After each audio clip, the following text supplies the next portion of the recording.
Coba pikirin ini sebentar. Bulan Juli kemarin, kapal perang Indonesia baru aja latihan tempur bareng Rusia di perairan dekat Vladivostok, lengkap dengan tembak meriam, latihan anti-drone, sampai simulasi bebasin kapal yang disandra. Tapi di waktu yang hampir bersamaan, Indonesia justru absen dari RIMPAK, latihan militer terbesar yang dimotori Amerika, dan itu pertama kalinya sejak 2014. Ini bukan kebetulan. Dan begitu kamu telusuri lebih dalam, jawabannya ternyata jauh lebih rumit dari sekadar Indonesia pindah kubu. Sebelum saya jelasin lebih jauh, satu hal dulu yang perlu kamu simpan di kepala. Kalau ini bukan soal pindah kubu, terus sebenarnya apa yang lagi Indonesia coba lakukan? Jawabannya baru bakal jelas setelah kita lihat semua potongan puzzle-nya satu-satu.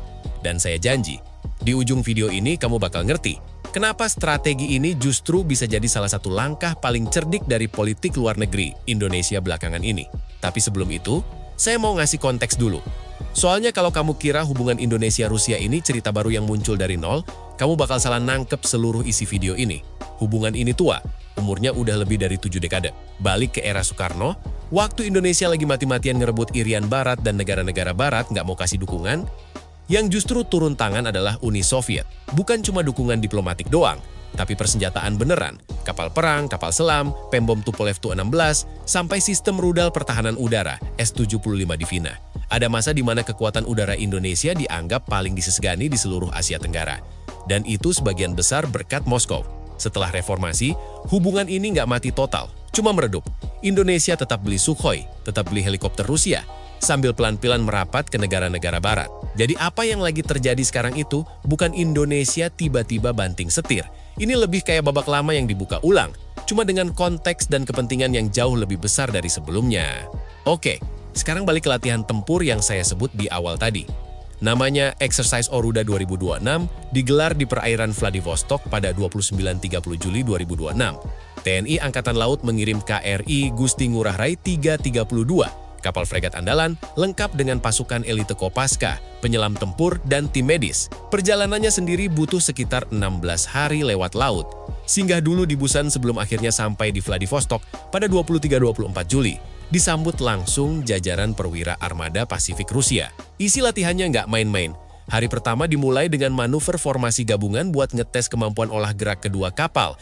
Dilanjutin latihan pemeriksaan dan penguasaan kapal, alias VBSS. Simulasi ngebebasin kapal yang disandera kelompok bersenjata. KRI Gusti Ngurah Rai bahkan sempat nembakin meriam 76 mm-nya. Hari kedua, isinya latihan menghadapi ancaman drone, pertahanan udara, sampai pencarian dan penyelamatan korban di laut.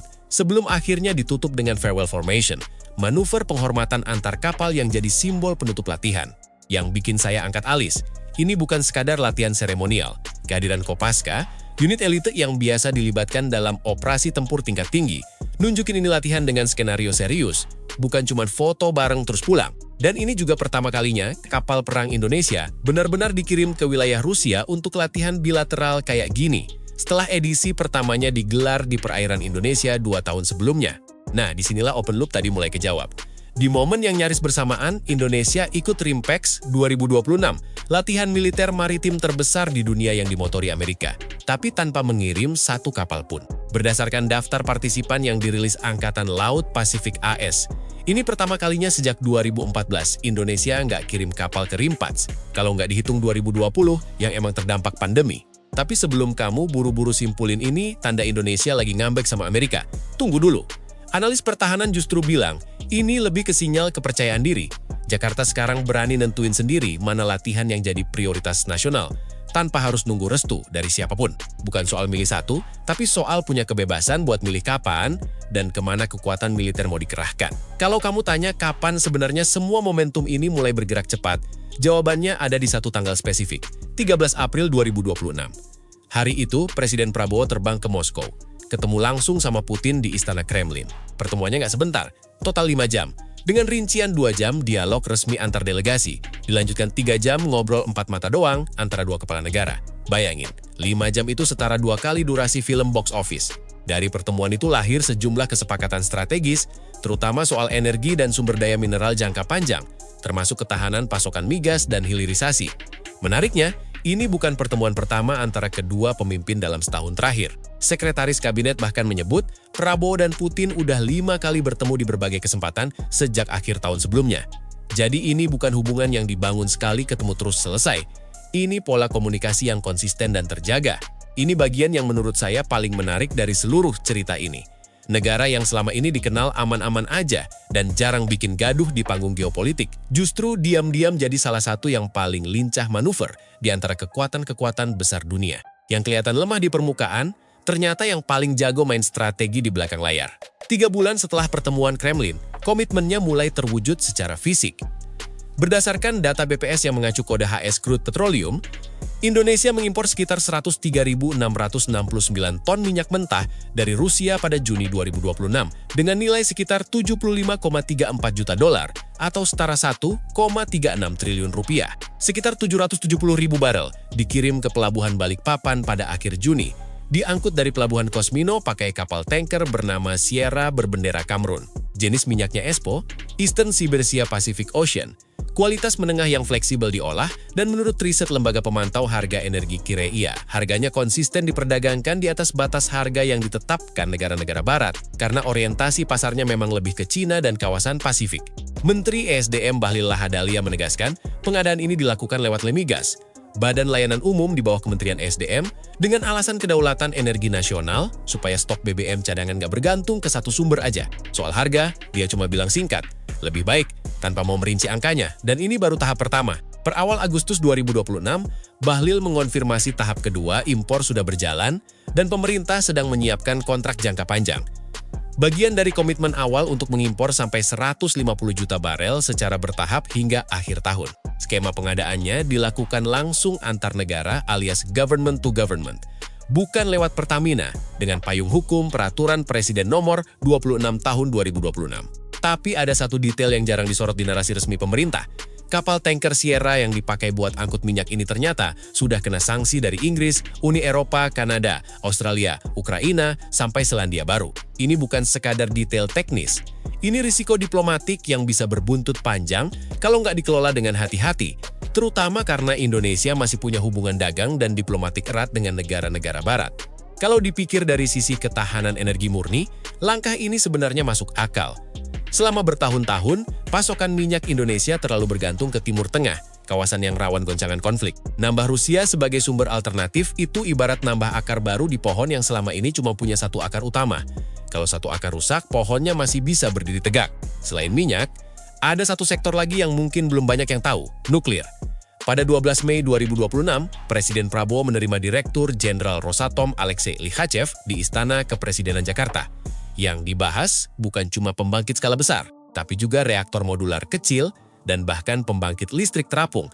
Opsi yang menurut Likhachev sendiri paling relevan buat negara kepulauan kayak Indonesia, mengingat Rusia sampai sekarang jadi satu-satunya negara di dunia yang mengoperasikan PLTN terapung komersial. Tapi jangan buru-buru mikir Rusia bakal jadi pemain utama di sektor ini. Faktanya, proyek reaktor modular kecil paling maju di Indonesia justru bukan garapan Rusia, melainkan konsorsium Amerika-Jepang lewat NuScale, Fluor, dan JGC di Kalimantan Barat. Studi kelayakannya bahkan udah hampir kelar. Rusia sendiri masih di tahap penjajakan. Meski udah ada letter of intent antara PT PAL Indonesia dan Rosatom soal PLTN, terapung yang diteken di Forum Bisnis St. Petersburg awal tahun ini. Dan justru disinilah kelihatan strategi Indonesia yang cukup rapi.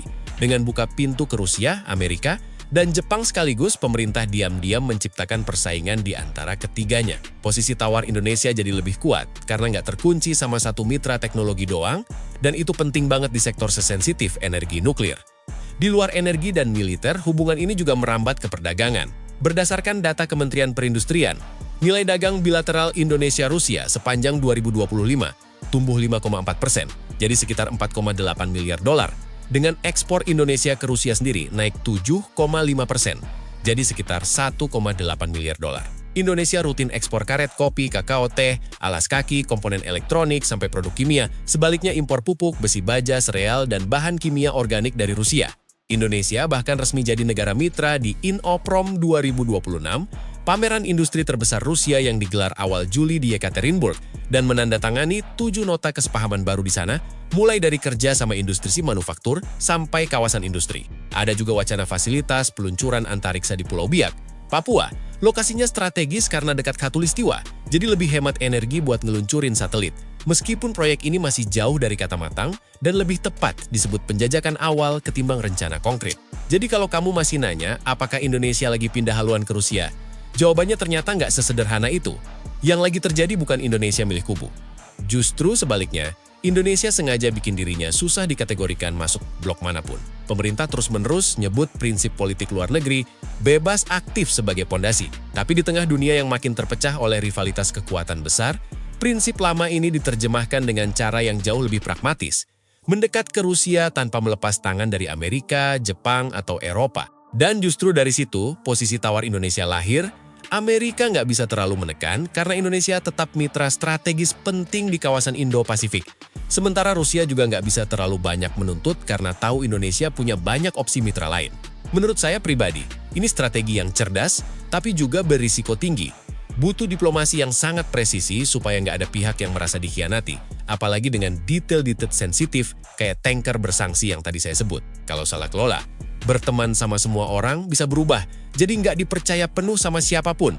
Dan itu posisi yang jauh lebih rapuh dibanding kelihatannya di permukaan sekarang. Dari kapal perang yang berlayar 16 hari cuma buat latihan 2 hari di Vladivostok, sampai 770.000 barel minyak pertama dari komitmen 150 juta barel yang jauh lebih besar, ini bukan cerita tentang Indonesia nyari kubu baru. Ini cerita tentang negara yang lagi belajar main di banyak meja sekaligus tanpa kehilangan kendali penuh atas kepentingan nasionalnya sendiri. Pertanyaannya, sampai kapan strategi kayak gini bisa bertahan sebelum salah satu pihak mulai nagih komitmen yang lebih jelas? Tulis pendapat kamu di kolom komentar. Dan kalau kamu penasaran, gimana kelanjutan kontrak minyak jangka panjang atau proyek nuklirnya? Itu yang bakal kita bahas tuntas di video berikutnya.